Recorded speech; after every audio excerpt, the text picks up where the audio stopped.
like such an honor to be a part of this exhibition. I have so much respect for both Lisa and Liz. And I really am so digging Liz's work, especially because one of the things that I'm always after that she has accomplished in this exhibition is making the invisible visible. The idea that there's a behind the scenes story and suddenly it's front and foremost just blew me away, Liz. So I had to find a way to find those words. I couldn't say that as soon as I saw your work initially, but I'm just blown away. I just wanted to let you know that my background was in printmaking. I went to the University of Minnesota in the early 80s and fell in love with that process, the repetition. It definitely informed, in a way, my love of textiles. As soon as I got out of school, I applied for an apprenticeship to be a natural dyer in downtown Minneapolis. This place no longer exists, but I fell in love with the process. I fell in love with the color. Those natural colors are just unbelievable. And pretty soon, the woman that ran it, Anne Hieronymus, started getting chrome headaches, metal salt headaches from using different mordants. And she offered the business to me at like 25. And I thought, man, if she's getting headaches now, I'm not going to want to do this. And she just also was in this place where she needed to start paying me with yarn. So I learned how to weave. I learned how to knit. And I fell in love with that whole process as well.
In terms of my background, even though I have been working with sort of fiber materials for many years, I have undergraduate and graduate degrees in painting and drawing, which kind of surprises a lot of people. So my background is not in sculpture, although I've done large-scale installations for a number of years, and it's not in textiles, which, or fibers, which is sometimes surprising to people, particularly given the way that my work has sort of evolved.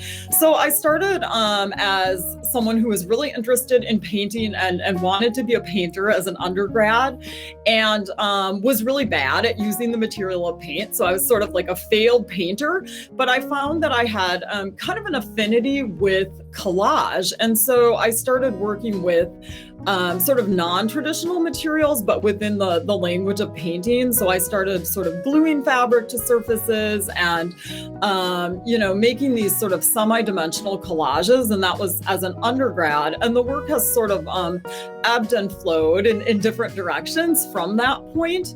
Up until the past year, I've really been working primarily in sort of large-scale installations that explore systemic behavior and sort of order chaos paradigms with a variety of different materials, often including fibers and textiles, but also deviating from that and including, things like paper or building foam. So kind of a wide material palette.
When I was married, my husband looked for a graduate program for himself, keeping in mind that I was going to be interested in a textile program. So we ended up at Cranbrook.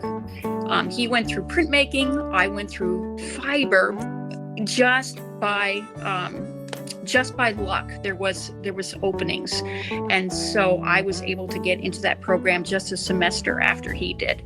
So it just goes to show you, sometimes you have to push the envelope. You just never know what door might open if you peek and knock hard enough. And that experience changed my life. I had great mentors, both at Cranbrook and outside of Cranbrook. I had incredible classmates. They were generous because there was so much to learn compared to where they were at. They had already gone through Kansas City or RISD or where Liz went to school, or fabulous fiber programs. So in between the 2 years, I took a workshop from a woman named Joyce Scott, which a lot of beaters will know. Incredible woman. I believe she's part of the newest American Craft Council magazine. And because of the pandemic, my work changed a lot. I wasn't expecting that to happen, but between the three of us, Liz and Lisa and myself, we realized that we were responding to like the crazy upside down, sort of uncertain times with so much anxiety. Everybody is going through that. And so as a result, Malaise seemed to be the perfect title for our exhibition.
recently, I sort of came to the work that's at Hutchinson right now by watching those large-scale installations sort of come apart and be deinstalled, and noticing that the rigging that was sort of holding the works to the ceiling and giving them dimensionality was really interesting. So I would sort of cut these large-scale installations down, and I would have on the floor afterwards like piles and piles of rope and paracord and monofilament. And in the process of making the installation, in order to sort of suspend them from the ceiling, I was tying thousands and thousands of knots for 20 years without really thinking about them at all.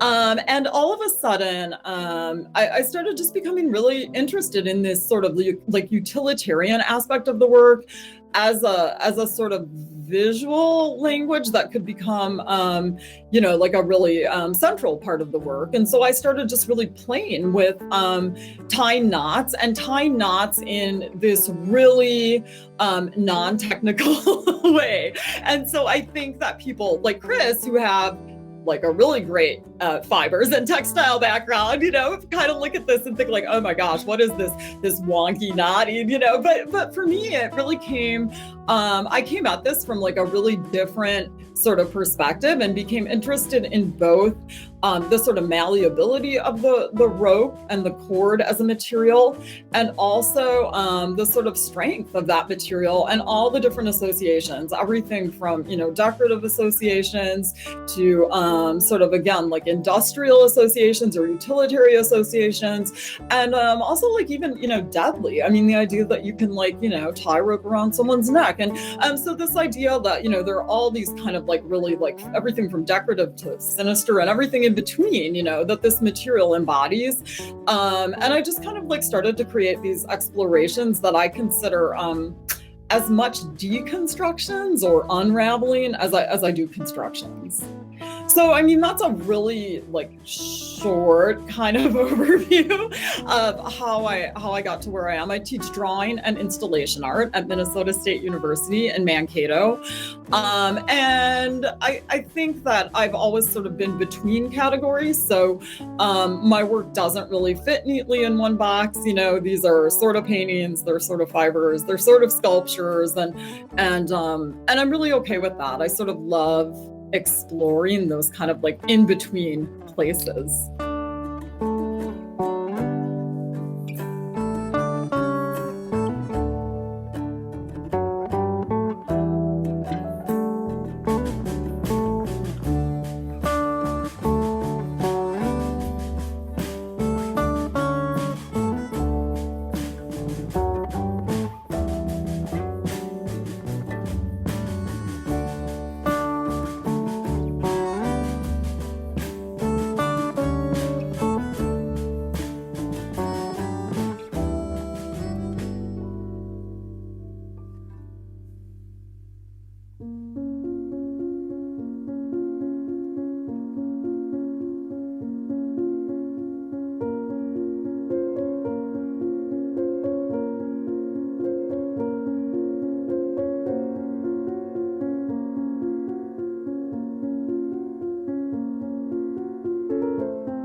this exhibition, typically I'm stitching beaded skins around stones. And when the pandemic hit, I suddenly started making work around upside down faces.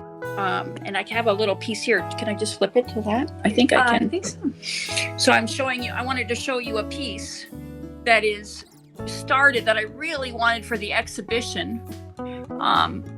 So eventually this is the top, but it will live upside down, and it will have a piece on the top, so you cannot flip it over. It will become non-functional, like the two vases that are in the exhibition now at Hutchinson. And that's just a response to the nature of, the nature of what we're all experiencing.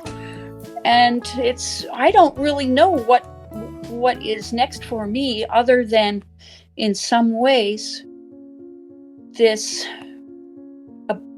new sense of being safe at home has really given me the opportunity to be in the studio. And for that, I'm grateful, even though around us people are dying, and it's really scary to think of how uncertain it is for how much longer. So this new work is really a response to that situation. I definitely have benefited from my time in academia, and both as a student and as a faculty member in a lot of ways. So just the kind of like discussions that go on, and Chris alluded to her time at Cranbrook as being really sort of formative. That's how Rhode Island School of Design was for me. So I think I've had really amazing experiences, but I will have to say that as an artist, I think that central to my research and my process is an idea of experimentation and play that is not really directly linked to all of the things that I sort of absorb. So I try to be, someone that is in the world, having conversations, absorbing information. I'm really interested in reading about a lot of different things. But when I go into the studio, I guess I don't start from that place. So I don't necessarily start from a place where I don't start out, saying I'm going to illustrate this, or I'm going to reflect on an article I read. And I certainly don't say that to disparage artists that do start that way. I think that's a perfectly valid way of working. But for me, a lot of times the kind of magic that can happen in my work comes from just a lot of failed experimentation in the studio, until I have a moment where materials resonate in a way that excites me. And that might come after like a lot of materials not resonating in ways that excite me. So a lot of times it comes after like a lot of things that are really not very good. But then I'll have that moment where I'll kind of step back and I'll say, well, like all those failed attempts didn't work, but this is really interesting. And then that's when I might kind of go back to some of the reading or research or conversations I've had, or where I might sort of seek those out. But a lot of times I sort of do research in other ways as well. So like as an academic, that idea of research, a lot of times people think of, like writing an article for publication or presenting an exhibition, and all those things are great. But I mean, sometimes my research is like, and this is a little bit pre-pandemic, it's been more challenging lately, but just going to a store and looking at like different materials and kind of like being able to experience those materials. What is their surface quality, the kind of tactile qualities of those materials? I mean, I sort of consider that to be part of my research as well. So like I always try to think of that idea of research as broad. And I think that like academia has been an awesome place for me in so many ways. And so I don't want to disparage it, but I also think that, as Lisa alluded to, I have like a life that is partly in academia, but I'm interested in other things too. I'm interested in like fashion and popular culture, and like kind of pulling from things, I guess, that aren't only academic, and also having conversations with people who aren't only other academics. So I try to think broadly about that idea of research, and then to go in my studio and play and experiment, and then hope that all of these things can kind of come together and inform one another in interesting ways. My way of working is I just make sure that I thread my needles in advance, and it takes me about 15 minutes to stitch one needle. And so I make myself have a 4-thread day every day. And sometimes I'm just making circles or, little bits of fabric with beaded fabric. And then sometimes it suddenly comes together. And before I know it, I'm having like a 20-thread day. And I'm just like on fire in the studio. And holy smokes, it's so cool, to finally be in that place where something is coming together and it makes sense, and it has to do through wordplay or reading books that you are fascinated or interested in, or walking in nature, just like observing what's going on, the way things are changing every day. And so normally it's not that exciting in my studio. It's kind of just, working steadily, and then suddenly something takes hold. Maybe a conversation, as Liz was saying, maybe it's the way the leaves are changing, maybe the watching flowers go to seed. That kind of thing just really excites me. And so then the pieces tend to emerge from that. Most of the vase pieces really are about this moment in time, but the stones typically are about stories about people, and I love that. They just seem to have a way to talk about a very specific person, and at some point I should write those stories down, besides just letting them be visually oriented. But and the other thing that I'm trying to do, which Joyce does, and I'm like so inspired, but I have never ever done this, is I'd like to learn how to make some jewelry. It sounds so weird, but I just cannot do it. I try, and things look uneven, or they don't match. And for 30 years, I've just not been successful at it. So that's one other thing I'm going to try to focus on, because I think that people can relate to that.